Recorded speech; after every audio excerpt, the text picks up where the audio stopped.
Nah, guys, kembali lagi di channel Aprisitorus, di mana channel ini akan memberikan diri kamu suatu informasi baik dari pekerjaan, asmara, keuangan, serta kehidupan diri kamu secara general. Sebelum saya memberikan suatu informasi dari berbagai aspek yang saya katakan tadi, saya juga mengingatkan kepada teman-teman. Informasi yang saya berikan terhadap diri kamu bukan suatu acuan untuk kamu ambil dan untuk kamu terima. Saya hanya bisa memberikan diri kamu suatu informasi berdasarkan kartu yang saya pegang ini. Diri kamu hanya bisa berencana terhadap kehidupan kamu, akan tetapi di balik dari informasi dan perencanaan tersebut, lagi-lagi yang menentukan adalah Sang Pencipta. Sebelum saya mengambil satu persatu kartu yang saya pegang ini secara acak, saya juga mengingatkan kepada teman-teman apabila ketemu dengan channel saya agar menekan tombol subscribe-nya dan menyalakan loncengnya supaya next video saya lebih semangat untuk memberikan suatu informasi baik terhadap kondisi energi kamu, manusia yang selama ini kamu prioritaskan, serta pihak ketiganya.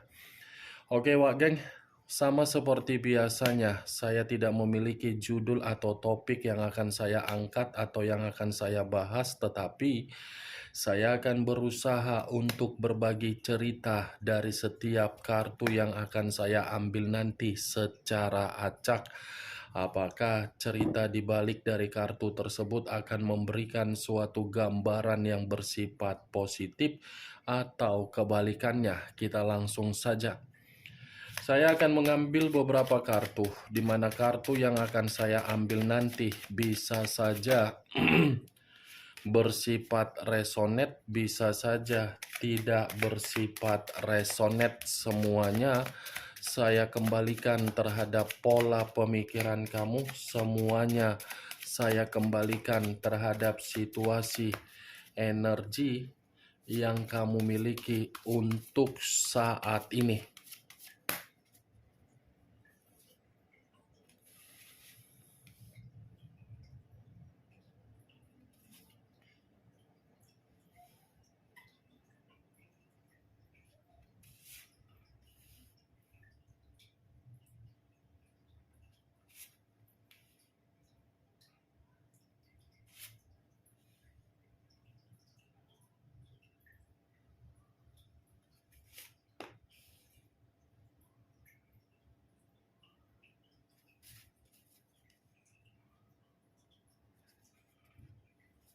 Nah, guys, di depan saya ini sudah ada beberapa kartu yang sudah saya ambil secara acak satu persatu dari tumpukan kartu yang saya pegang tadi. Apakah informasi atau cerita di balik dari kartu yang ada di depan saya ini akan memberikan suatu gambaran yang bersifat positif atau kebalikannya? Kita langsung terhadap kartu pertama. Muncul kartu ini. Sekali lagi saya mengatakan muncul kartu yang saya pegang ini. Di mana kemunculan kartu yang saya pegang ini seperti memberikan suatu isyarat atau berbicara terhadap kondisi satu energi yang dimana kondisi energi tersebut untuk saat ini saya melihat dan saya merasakan sepertinya ada satu bentuk pergerakan, tetapi bentuk pergerakan ini saya kategorikan berupa kondisi yang begitu sangat negatif. Kenapa saya mengatakan kondisi tersebut begitu sangat negatif terhadap satu energi yang saya katakan tadi? Bisa saja satu energi tersebut seperti masih menyimpan yang namanya suatu perihal duka di dalam komitmen yang selama ini dijalankan. Bukan hanya duka, tetapi apa yang diberikan secara ketulusan dengan niat untuk memiliki suatu komitmen dalam jangka panjang, ternyata niat tersebut hanya sekedar imajinasi dan hayalan saja yang bermain.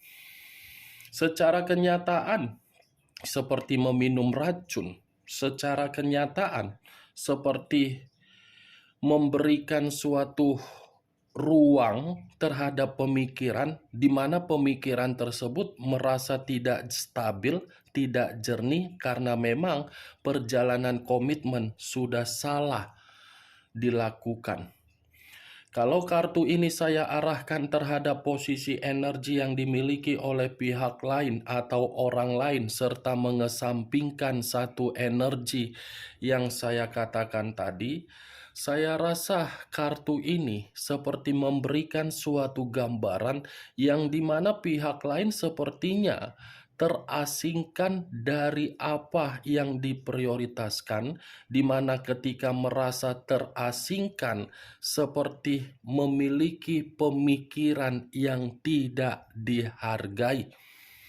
Terasingkan dalam situasi apa? Komitmen yang diprioritaskan, tetapi komitmen tersebut tidak mendasar untuk memberikan suatu kebahagiaan ketika kehidupan di masa lalu ditinggalkan begitu saja. Apa yang barusan saya katakan tadi bisa saja mengarah terhadap posisi energi kamu, dan apa yang barusan saya katakan tadi bisa saja mengarah terhadap posisi energi yang dimiliki oleh manusia yang selama ini kamu prioritaskan, tetapi pergi meninggalkan diri kamu. Akan tetapi, sebelum saya memberikan suatu informasi terhadap kemunculan kartu yang saya pegang ini, terlebih dahulu saya akan mengarah terhadap diri kamu sebelum saya mengarah terhadap manusia tersebut. Sebelum saya mengarah terhadap manusia itu, terlebih dahulu saya akan mengarah terhadap diri kamu. Di mana ketika diri saya mengarah terhadap posisi energi kamu, baik secara pemikiran, perasaan, atau kondisi batin kamu, dari ketiga aspek yang barusan saya katakan tadi, kalau seandainya saya masih tetap menarik dari kata komitmen, saya rasa komitmen kamu itu adalah komitmen yang penuh dengan perselisihan. Perselisihan yang selalu muncul, tetapi kamu tidak mengetahui di mana titik atau poin yang membuat komitmen tersebut selalu saja ada perselisihan. Kalaupun diri kamu mengetahui di mana poin atau titik dari kondisi perselisihan itu muncul, lagi-lagi belum tentu bisa kamu selesaikan dengan manusia tersebut. Karena ketika kamu mencoba untuk menyelesaikan perselisihan itu dengan niat baik, saya rasa feedback yang akan kamu dapatkan apa? Ketegangan. Karena secara karakter, orang yang kamu prioritaskan ini memiliki pemikiran yang susah untuk ditebak, yang tidak mampu untuk mengendalikan suatu kondisi emosional, temperamen, atau bisa saja berbicara dengan seenak-enaknya. Kalau saya berbicara dari sisi lainnya, Wak Geng, saya rasa komitmen kamu itu pun bisa saya kategorikan suatu bentuk komitmen yang sudah nyata bersifat kematian. Kematian bukan karena memang secara fisik. Kalaupun memang ada secara fisik, karena memang diri kamu diperlakukan dengan berbagai hal, tetapi berbagai hal tersebut dengan kasar. Kalau saya mengatakan di luar dari kematian secara fisik, komitmen kamu itu tidak memiliki suatu kepuasan atau kejelasan dalam jangka panjang. Dalam jangka panjang tidak memiliki suatu kejelasan. Hanya bertahan sementara waktu, tetapi kamu berusaha untuk membuatnya nyaman, padahal manusia itu yang membuat tidak nyaman. Itu yang saya lihat dari situasi perjalanan komitmen kamu kalau saya masih flashback kembali di masa lalu. Tetapi kalau saya melihat untuk situasi kamu saat ini, bagaimana kondisi pekerjaan kamu? Wak geng, saya hanya sekedar ingin bertanya bagaimana situasi pekerjaan kamu, keuangan kamu, dan bisnis kamu. Apakah posisi dalam stabil atau tidak? Karena cukup kuat dari pergerakan energi kamu ini seperti mengatakan pekerjaan kamu nyaman atau tidak nyaman.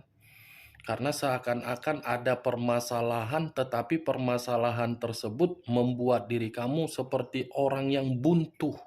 Tidak tahu apa yang harus kamu lakukan. Begitu juga terhadap kondisi keuangan kamu, yang dimana keuangan kamu ini seperti mengatakan tidak bisa untuk kamu banggakan. Karena memang situasinya di masa lalu sudah menitik beratkan kamu agar diri kamu ini yang merasa terjatuh.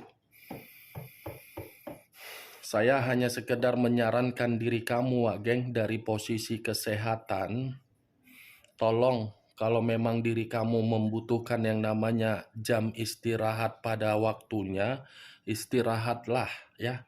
Jangan biarkan kondisi kesehatan kamu ini terpengaruh oleh pemikiran dari hasil komitmen kamu.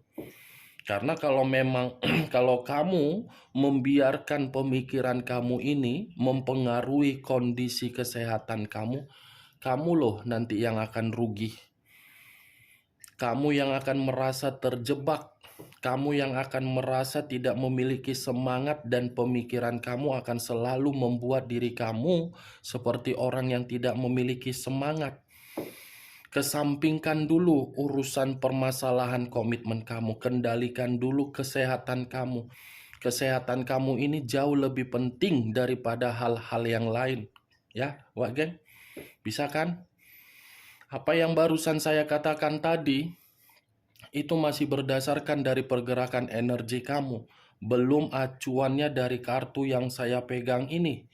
Kalau acuannya dari kartu yang saya pegang ini saya lemparkan di dalam posisi komitmen kamu, sudah pasti kartu ini mengatakan komitmen kamu berantakan karena memang seseorang sudah hadir di dalam komitmen kamu. Kehadiran seseorang inilah yang seakan-akan memberikan suatu efek yang bersifat negatif terhadap pemikiran dari manusia yang telah meninggalkan diri kamu. Seseorang yang hadir di dalam komitmen kamu ini memberikan doktrin, sehingga doktrin yang diberikan membuat manusia itu secara mendadak penuh dengan perubahan. Yang dulunya manusia itu penuh dengan kasih sayang, penuh dengan perhatian, penuh dengan kepekaan, penuh dengan kepedulian, tetapi begitu mengenal seseorang yang tidak sewajarnya untuk dia kenal, inilah yang memicu manusia itu berubah secara drastis. Akibat dari seseorang yang hadir ini kan, orang yang kamu prioritaskan selalu menyudutkan kamu, selalu ngata-ngatain kamu yang berselingkuh, selalu memberikan diri kamu kesedihan, selalu memberikan diri kamu perdebatan. Padahal di satu sisi manusia itu dimanfaatkan secara pemikiran dengan apa yang dia hadirkan, di satu sisi kamu yang diperlakukan tidak wajar. Nih, kartu pertama 3 pedang. 3 pedang yang menusuk satu hati. Yang dimana kemunculan 3 pedang inilah yang saya katakan kehadiran seseorang. Tetapi perlu kamu ketahui, Wak Geng, kehadiran seseorang ini bisa saja dari pihak keluarganya, bisa saja dari rekan kerja dia, bisa saja dari perselingkuhan dia. Nih dia. Mantap. Kalau saya mengarahkan kartu yang saya pegang ini terhadap posisi manusia tersebut untuk saat ini, saya rasa kartu ini seperti mengatakan kondisi dia adalah kondisi yang paling suram. Paling suram dalam arti apa? Ini manusia penuh dengan permasalahan. Lagi banyak masalah ini manusia. Lagi banyak masalah dan fasenya, fase terburuk. Tetapi yang menjadi acuan saya dari kemunculan kartu yang saya pegang ini, saya tidak mau membahas mengenai manusia itu secara pergerakan energi dia. Yang ingin saya bahas mengenai diri kamu. Mengenai diri kamu yang ingin saya bahas. Karena di balik dari kartu Three of Swords ini seakan-akan mengatakan kamu ini adalah korban dari permainan yang dilakukan oleh manusia tersebut, di mana manusia itu memanfaatkan diri kamu agar diri kamu bisa menopang kehidupan dia, tetapi ketika kamu menopang kehidupan dia, justru dia memberikan terhadap pihak ketiganya. Itu yang saya lihat dari kartu ini. Apakah kartu selanjutnya akan memberikan dukungan dari kartu ini atau mungkin kebalikannya, Wage? Muncul kartu Knight of Cups. Pangeran atau prajurit yang memegang satu cawan.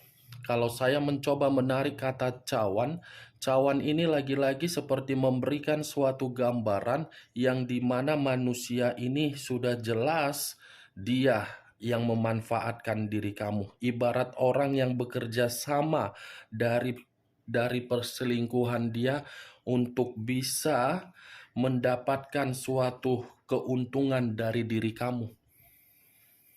Sudah jelas, ini asmara baru, ini perasaan, ini secara perasaan, ini pun perasaan, masih berbicara secara perasaan. Kamu ini dimanfaatkan secara mutlak. Kamu yang bekerja, kamu yang menjadi tulang punggung, kamu yang terobsesi dengan komitmen kamu, tetapi manusia itu memanfaatkan situasi obsesi kamu dan memanfaatkan sisi ketergantungan kamu terhadap komitmen kamu agar manusia ini bisa jauh lebih merdeka untuk menikmati asmara baru dia. Sudah jelas, kedua belah pihak itu bekerja sama untuk membuat kehidupan kamu penuh dengan kekacauan, patah hati, berkecurangan, membuat diri kamu menjadi murung. Muncul kartu Page of Pentacles. Terdiri dari satu koin. Kalau saya mencoba menarik kata koin, koin ini lebih mendominasi terhadap kondisi keuangan. Yang dimana kalau saya lemparkan terhadap diri kamu, mungkin keuangan kamu menderita. Ya bagaimana mungkin tidak menderita? Orang yang kamu prioritaskan bekerja sama loh dengan pihak perselingkuhan dia. Karena orang yang kamu prioritaskan selalu mencari berbagai alasan, yang dimana alasan tersebut tidak masuk akal, tetapi menuntut diri kamu untuk memberi. Ketika kamu memberi kemewahan terhadap manusia itu secara keuangan, ya lagi-lagi dia yang merdeka. Kamu yang miskin, kamu yang menderita, dia yang merdeka. Karena ketika kamu mengenal manusia tersebut kan kamu terlalu boros. Keborosan kamu itulah yang dimanfaatkan kedua belah pihak tersebut untuk bekerja sama agar apa yang kamu miliki itu yang dimiliki oleh kedua belah pihak tersebut. Muncul kartu Ten of Pentacles. Terdiri dari 10 koin. Koin lagi yang keluar. Tetapi ini kartu keempat 10 koin. Kalau saya mencoba untuk menarik satu koin dari ke-10 koin tersebut, satu koin yang saya tarik ini seperti menggambarkan situasi yang dimana manusia itu melihat diri kamu makmur, stabil, dan seperti pemikiran yang memiliki harta warisan, atau mungkin saya pun kurang mengerti, Wak Geng. Karena kartu 10 koin ini sangat identik dengan kesuksesan kamu, tetapi kesuksesan kamu itu bukan kamu yang menikmati, melainkan manusia itu dengan pihak ketiganya. Atau jangan-jangan selama ini kamu jadi tulang punggung dari manusia itu, menopang kehidupan dia dengan keluarganya dengan perselingkuhan dia. Dua kartu yang berbicara mengenai kondisi keuangan. Ya, sudah jelas lah. Keluarkan kartu kelima, 7 pedang. Ini kartu kelicikan, kartu kemanipulatifan, kartu penipuan, kartu sisi penuh dengan kebohongan, penuh dengan drama. Ya, inilah orang yang kamu prioritaskan. Hobinya hanya memberikan situasi drama di dalam komitmen kamu. Hobinya hanya mencari kesalahan kamu dan menyimpan kebohongan dia. Sudah jelas kamu ini yang menjadi sasaran dari kemerdekaan dia dengan kenikmatan dia di luaran sana. Nih dia, Wage. Sudah jelas kan kamu yang dimanfaatkan. Kalau saya satukan di sini. Nih, sama ini hati, ini pedang. Ini 3 pedang, ini 7 pedang. Kamu berduka karena kamu dimanfaatkan. Bukan hanya perasaan kamu saja yang dimanfaatkan. Berbagai orang yang ada di sekeliling kamu seperti menjatuhkan sisi kemakmuran kamu. Nih dia, Wageng. Bagaimana, Wageng? Dari apa yang saya katakan tadi, dari kelima kartu yang saya pegang tadi, apakah bisa masuk secara logika kamu atau tidak? Ya, kalau menurut diri kamu bisa masuk secara logika kamu, silakan angkat. Tetapi kalau menurut diri kamu tidak bisa masuk secara logika kamu, ya tidak usah kamu angkat. Anggap saja apa yang saya katakan tadi sebagai gibahan yang tidak berfaedah, gibahan yang tidak berkualitas. Setidaknya kamu mengetahui isi dari kelima kartu yang saya bukakan tadi, apa isinya. Mereka berdua bekerja sama untuk membuat diri kamu yang terjatuh. Nah, ini lagi kartunya, King of Swords. Raja atau ratu yang memegang satu pedang. Pedang yang dipegang menggambarkan karakter dari orang yang kamu prioritaskan memang cukup berbahaya terhadap diri kamu. Cukup kejam, cukup membuat kehidupan kamu sudah terintimidasi. Bukan hanya mengkhianati kamu, menyakiti kamu sehingga membuat perasaan kamu berduka, tetapi manusia ini tidak memiliki moral untuk ditoleransikan secara pemikiran logika yang waras. Sudah jelas, warga. Nih, 3 pedang, 7 pedang, dan giliran raja atau ratu yang memegang pedang. Jelas kan? Nah, itulah, Wak Geng. Oke, Wak Geng, hanya itu yang bisa saya berikan informasinya terhadap diri kamu. Sebelum saya menutup perkataan dan ungkapan saya tadi, sekali lagi saya mengatakan saya tidak memberikan diri kamu suatu bentuk sugesti agar sugesti tersebut bermain di dalam pemikiran kamu. Semua tergantung bagaimana diri kamu untuk menyikapi dan meresponnya. Yang positif ambil, yang negatif buang. Sekian dulu informasinya. Salam kartu tarot, salam zodiak.